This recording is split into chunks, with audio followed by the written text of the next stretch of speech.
Well, hey everybody, and welcome back to Washita Valley and the latest extras video. So this afternoon, what I'm doing is I've been swathing some of this hay for Jimmy, but I thought we might just drive over here and take a look at these uh, these stacks of wrapped bales. So here's the bales that I baled yesterday. So I didn't get any video of that. Today is Saturday, and I worked at the co-op until about noon. Came out about 12:30. I think I started swathing, but this is what I did last night. So last night I baled 102 uh, high moisture grass bales for Jimmy, and these are those bales. Now the guys that do the wrapping, the stacking and the wrapping, they came out last night. Just about the time I was actually finishing up, they got here and they started hauling the bales in off of the field. They used this tractor with this auto stacker. That's what they use to haul the bales off the field, and it actually works pretty good.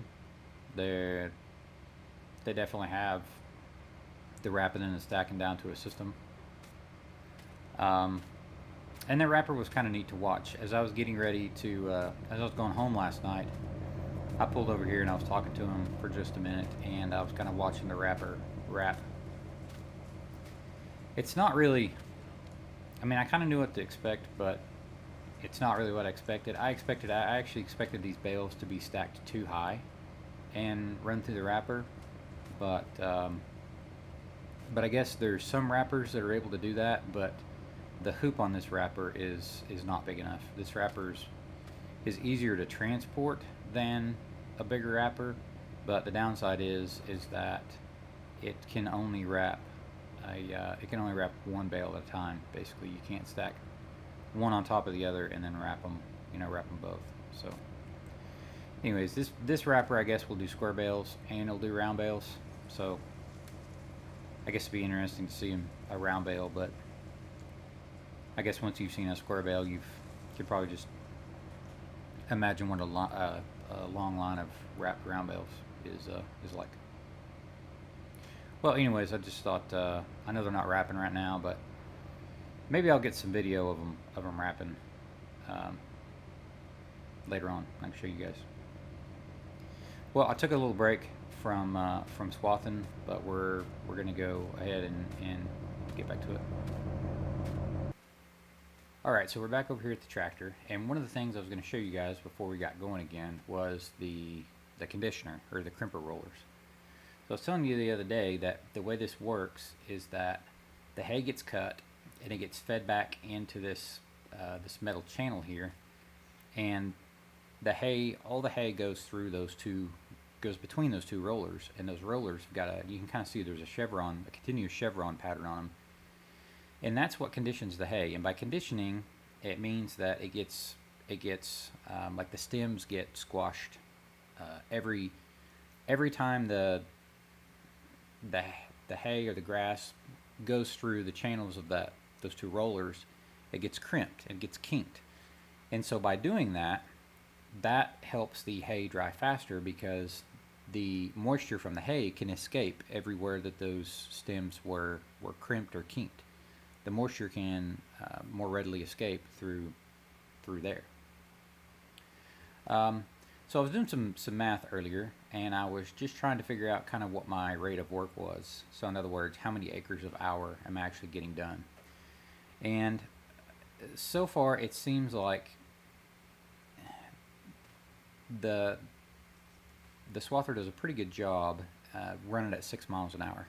Now, one nice thing about this is that this field is pretty smooth for the most part, so 6 miles an hour is not really a problem. The sickle in this thing was pretty much new when I got it, and the guards are all also in good shape, so it's in really good condition to just go and cut whatever.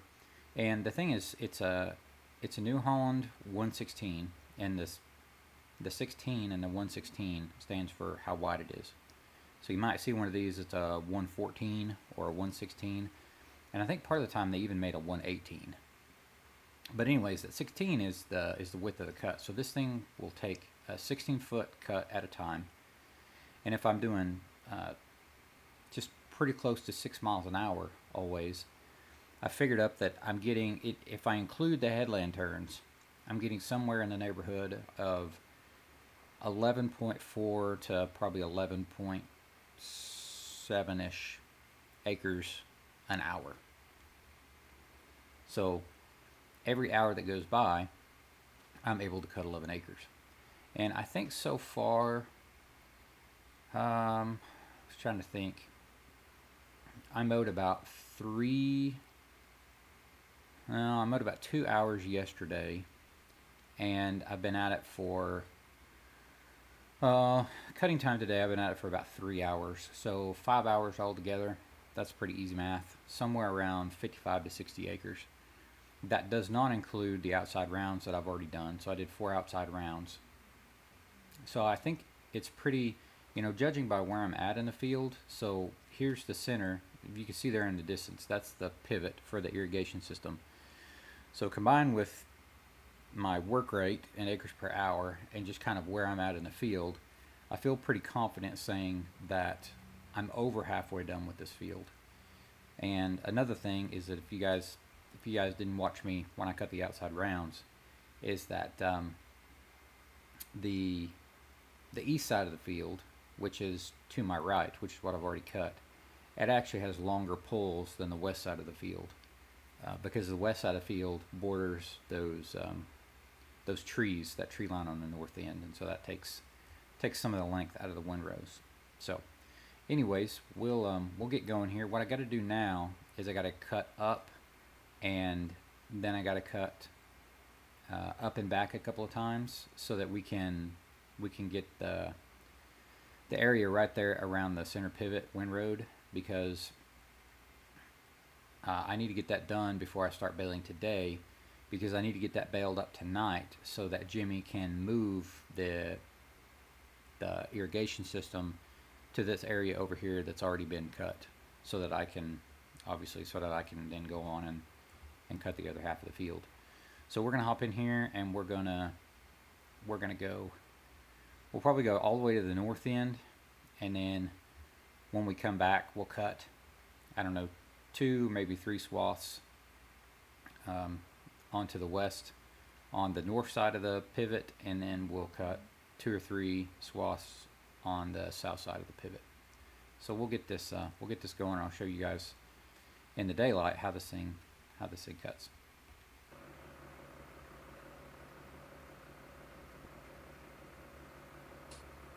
All right, so I'm going to back this up a little bit so I can get lined up a little bit better.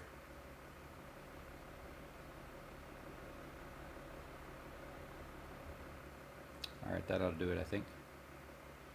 So we're going to turn this baby on. Now this thing, remember, this thing runs off the PTO of the tractor. All right. We're going to lower it down. All right, here we go.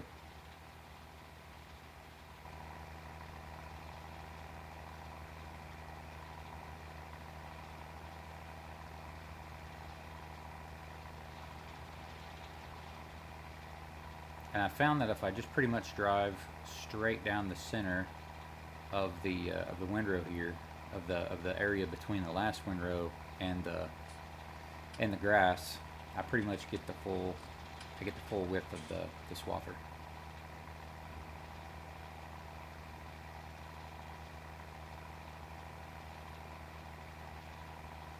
One thing that I don't really think I anticipated beforehand is how much fuel this tractor would burn while I was running this swather. I've been pretty surprised. I'm already on, let's see, I filled it up before I brought it over here, I believe it was either absolutely full or it was almost full when I brought it over here from the house. And I'm already on my second tank of fuel. So between the little patch over there where the bales are getting stacked, and the outside rounds, and then just what I cut last night and tonight, I've already burned through one tank of fuel, and I don't know, a quarter of the way through the next tank of fuel. So I'm kind of surprised. This thing actually takes quite a bit of power to run this mower and the conditioner, and then drive it at 6 miles an hour. So that'll be interesting to see, you know, how much this thing costs me in fuel, or how much this field costs me in fuel.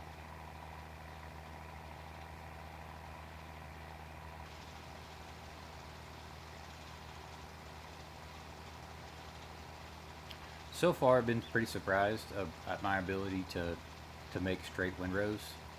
Um, it's been easier than I thought it would be to keep this thing going straight. I've got some stop collars on the Hydra Swing cylinder, so that basically I can just, when I go to turn, I go, you know, I just move the lever, and I move the hydraulic lever that makes it swing. I just move it. I just hold it one way until the swather goes all the way to the stop, and then when I go to turn around, I just hold it the other way until the swather goes all the way to the stop. So that way, I get the same amount of side motion, you know, every time. So that way, when I go back to line up for my next swath, I just line up at the same, you know, the same spot relative to the uncut grass every time, and it just, so far it's worked out really well. It's really handy just being able to just go back and forth, especially on a big field like this, because, you know, as you can see, this is a pretty big field, and it's got pretty long pulls. So it's actually kind of nice to just be able to cut straight back and forth and not have to worry about, you know, going around and around and around all the time.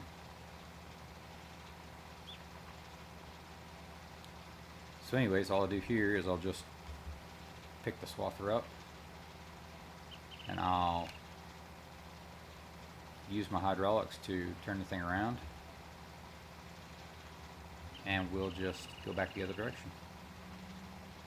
So it's pretty easy, and like I was saying, my hydraulics are set up so that, I hit the wrong, I hit the wrong lever. So back up and start again.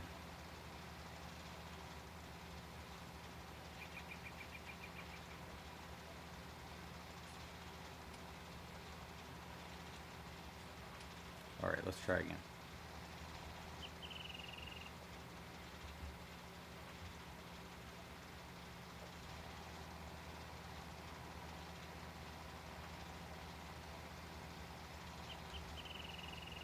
All right, hit the right lever that time.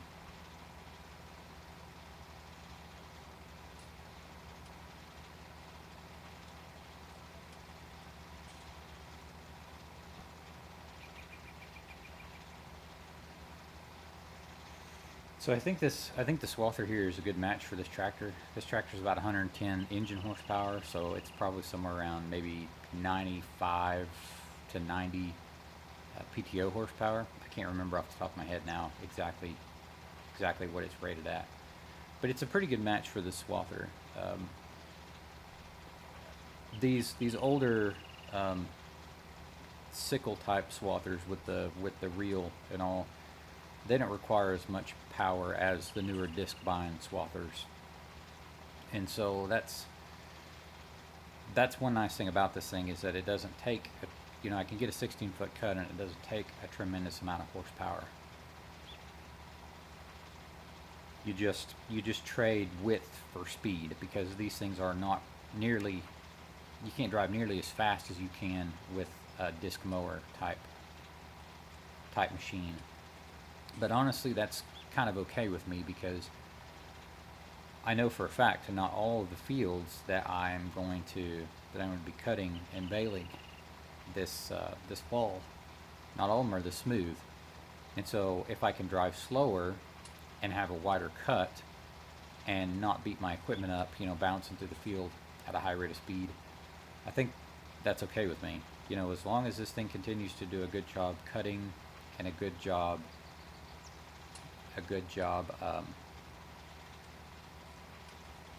conditioning the hay, I don't feel the need to drive 12, 14 miles an hour through the field cutting hay. I can just, you know, drive a little bit slower and get the same amount of work done. Alright, so I'm going to swing out here and we'll pick up.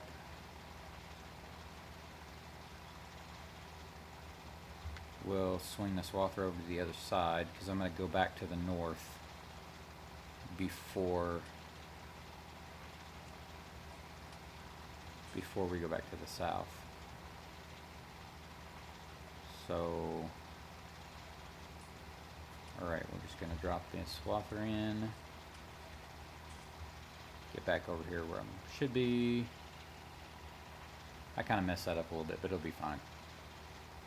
It's going to be weird when I go to rake it anyways, so it'll be alright.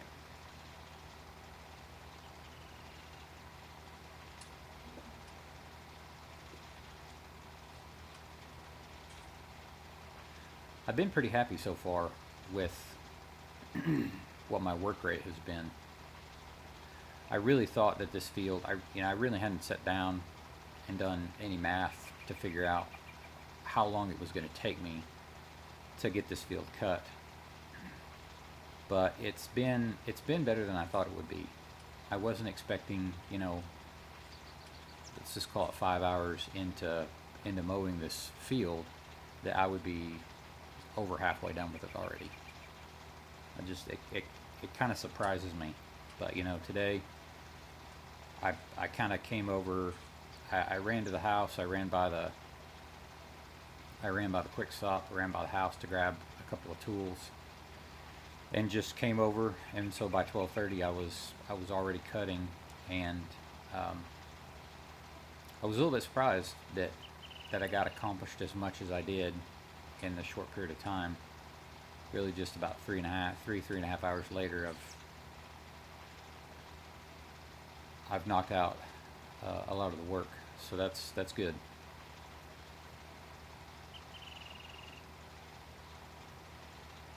Well, I think for right now, I'm going to let you guys go, and I'm going to pick back up here in a few minutes.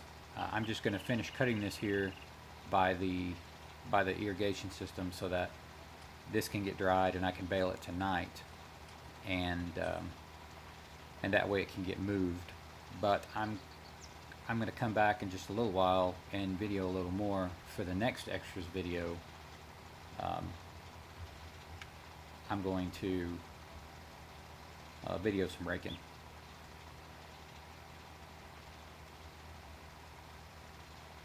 So we'll see you again here in just a little while.